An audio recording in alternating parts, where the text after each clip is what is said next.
So let's now move on to the red and the green for the next segment. Yeah, does your party support nuclear power plants in Eindhoven? Yeah. Oh, in Eindhoven. Okay. Yeah. The next is also a red-green one. Thank you. Should only sustainable companies be allowed in Eindhoven?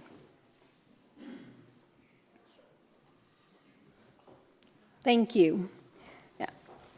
Next, we'll move to the 1-minute one, and now we start with shared. The question is, you can also add about how you would define which companies are sustainable or not, and what are the general sustainable measures put forward by parties in everyday living. Please exclude about mobility because that will come in the next segment. So general sustainable measures for the city. Can we hear from you, Shir?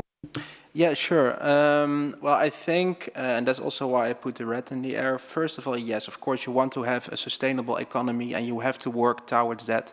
But at the same time, the first sentence you said, how would you define which companies are sustainable or not? And that's the main issue here. Many people might be excluded if we say certain companies are not sustainable. And I would say, yes, right now, what would that mean for the future of Eindhoven? What would that mean for many people working in what would then be defined as non-sustainable sectors who cannot participate? So again, it first comes down to what is sustainable and working towards that, making the means sure that all these companies who are currently not sustainable do have the means and the instruments to become sustainable and to help people come to that economy we want, we need. And I think with the whole Brainport development, we have all the means in our hands to really realize that sustainable economy for the future, not just for us, but for the whole of the Netherlands and the whole of Europe. Thank you. First about nuclear power. I mean, Volt loves nuclear power, but if you want even the smallest nuclear power plant in Eindhoven, you need about a stadium, PSV stadium of free space, and of course a security perimeter as well. So I don't think that's going to solve the housing crisis. Only add to it. If we are going to look at what is sustainable, then you have to look at a few things. First, the direct output of the emissions and the indirect emissions. So what in the further supply and development chain has been emitted, but that's a very technical answer. But the reason why I think we shouldn't say that only sustainable companies are allowed to come here to Eindhoven is because that's something we're not allowed to say as a municipality. So then we'd only get into, I mean, this is a very boring answer, but I'm giving it anyways, because then you'd get into lawsuits and whatever, and that's just a waste of taxpayer money. Yes, we want sustainable, but we can't just make it happen that way. Yes. Every company is welcome, according to VVD, as long as they keep their regulations within the law. I mean, that's for us important. We make the law together, what is important, which regulations are necessary, and as long as they are operating within our law, with our regulations, they are welcome. Of course, we want to have sustainable companies. Of course, we want to have the companies all sustainable, but we still have companies who are still innovating and trying to be as sustainable as possible. And if you look at the entrepreneur, every entrepreneur wants to be innovative and want to stimulate that they are clean, that they are a clean company.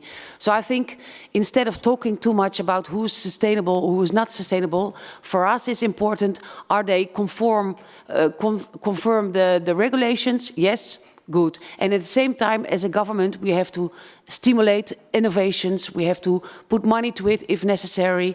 And on that way, we can try to get as sustainable as possible, also in Eindhoven, also in Holland. Thank you. We are a high-tech city, and we have a lot of high-tech startups.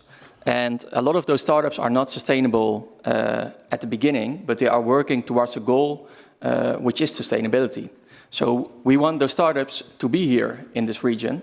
So that's a big reason not to make sure that they stay here and can make all the innovations that the whole world is enjoying in this region. So that's why we say all businesses are welcome, especially when the goal is that you want to be sustainable.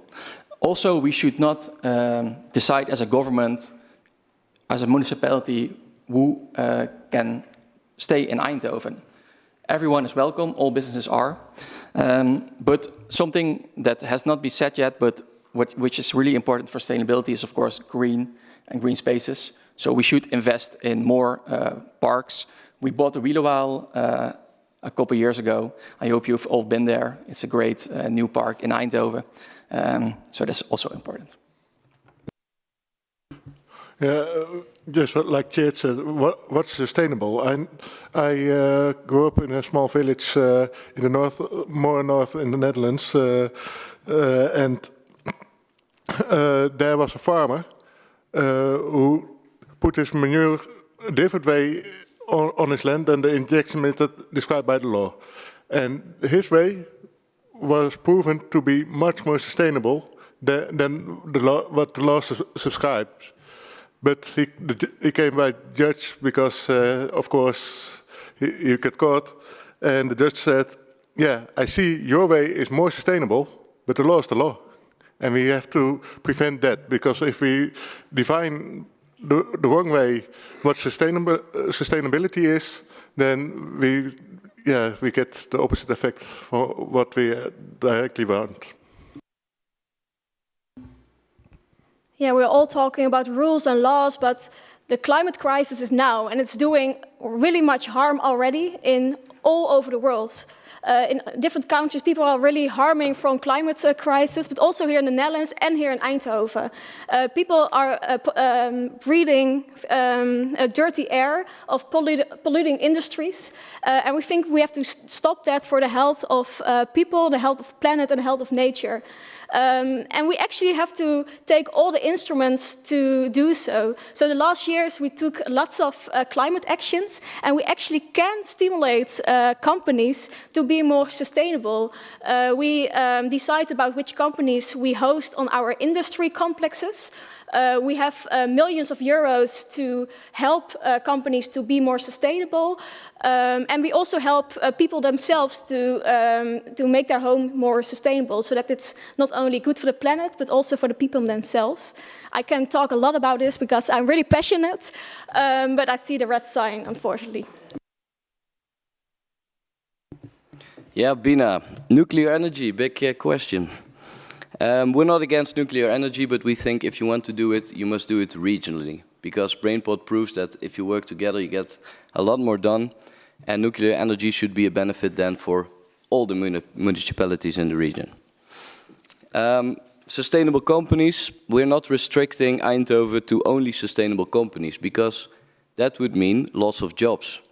And a lot of you probably came here because of a job, maybe some for love, that would be even better, but we need those jobs. And of course we want sustainable companies first, and we want to help all companies go to being sustainable, but we also need the other companies, and so we're not going to say that they're not welcome in the city.